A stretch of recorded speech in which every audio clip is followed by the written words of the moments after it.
નમસ્કાર. News of Gandhinagar દૈનિક daily news 23/12/2023 મુખ્ય સમાચાર. ગુજરાતમાં 24 કલાકમાં વરસાદની આગાહી. સૌરાષ્ટ્ર કચ્છમાં ગાજવીજની સંભાવના. આપ સાંસદ સંજયસિંહને મોટો ઝટકો. લીકર કૌભાંડ મામલે જામીન અરજી ફગાવી દેવાઈ.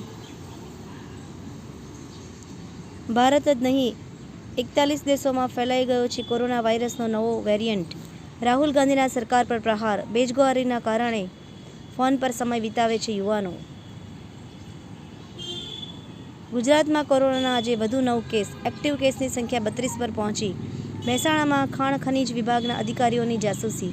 2 ખનીજ ચોરના મોબાઈલમાંથી ઓડિયો ક્લિપ્સ મળી.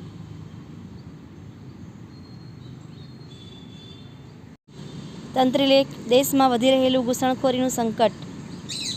મોક્ષદા એકાદશી. અમદાવાદના સરદારનગર વિસ્તારમાં દેશી વિદેશી દારૂની બધી ફૂલી ફાલી. સોશિયલ મીડિયાએ ભાંડો ફોડ્યો.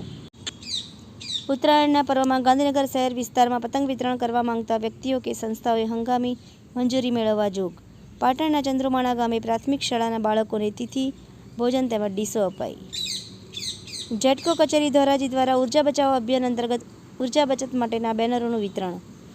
આહવામાં રસ્તાની સાઈડે ગેરકાયદેસરના દબાણ પર ડિમોલિશન. સેટ એમએન હાઈસ્કૂલના બાળ વૈજ્ઞાનિકો દ્વારા તૈયાર કરવામાં આવેલ વિજ્ઞાન કૃતિ ઝોન કક્ષાએ પ્રથમ. ડાંગ જિલ્લા ગ્રામ વિકાસ નિયામકે કમિશનરને પણ ગેરમાર્ગે દોર્યા. એનઓજી સાહિત્ય સરિતા ગ્રુપ. વિષય સંબંધોની આંટીઘૂંટી પર સાહિત્ય સર્જકોની ખૂબ જ સુંદર રચના. એમસીએક્સ પર સોનાના વાયદાના ભાવમાં ₹557 અને ચાંદીમાં ₹398નો ઉછાળો. ક્રૂડ તેલમાં ₹78ની વૃદ્ધિ. Daily market report. Naimish Trivedi. Morari બાપુએ ગીતા જયંતિ નિમિત્તે દરેક વ્યક્તિને ભગવદ્ ગીતા વાંચવા અપીલ કરી. જરૂરિયાતમંદ વૃદ્ધોને વૃદ્ધ પેન્શન આપવા માંગ.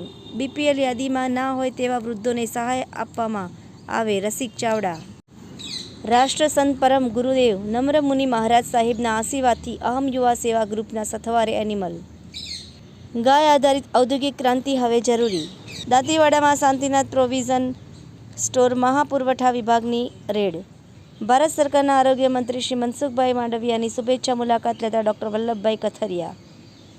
અંગ્રેજી માધ્યમના 3000 વિદ્યાર્થીએ લાભ લીધો. 24મીએ ગુજરાતી માધ્યમમાં 2000થી વધુ લાભ લેશે.